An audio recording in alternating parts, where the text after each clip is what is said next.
कौन मोहम्मद साहब को पूर्वर इस्लाम थिला? कौन जीशु ख्रीष्ट पूर्वर ख्रीष्ट धर्म थिला? कौन गौतम बुद्ध को पूर्वर बौद्ध धर्म थिला? किंतु कौन श्रीराम कि श्रीकृष्ण पूर्वर सनातन थिला? हाँ थिला। सनातन शाश्वत अटे।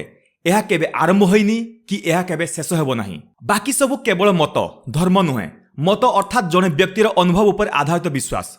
मोहम्मद साहब इस्लाम सिद्धांत कहितले, किंतु ता पूर्वर आरब रे कहीं इस्लामी नथिले। जीशु ख्रीष्ट पूर्वर रोम रे कहीं ख्रीष्टियान नथिले। बुद्ध पूर्वर कहीं निजक बौद्ध कहूनथिले। हेले सनातन को कहीं स्थापन करनांती। ताकू कौनसी ग्रंथर आवश्यकता नथिला, ना प्रचार आवश्यकता थिला। कारण सनातन धर्म निजे प्रकृतिर धर्म।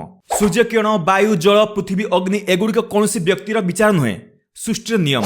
इस्लाम एक कुरान, ख्रीष्ट धर्म एक बाइबेल, बौद्ध धर्म त्रिपटक।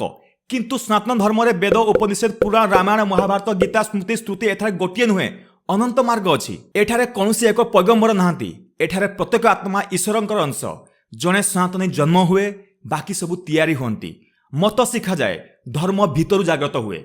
आपण कौनसी विचारधारा को मान नियंतु, ताहा आपणकर मत हो जाए, किंतु धर्म आपणकर अस्तित्वर स्वभाव। यह उपर आपणकर मत कौन?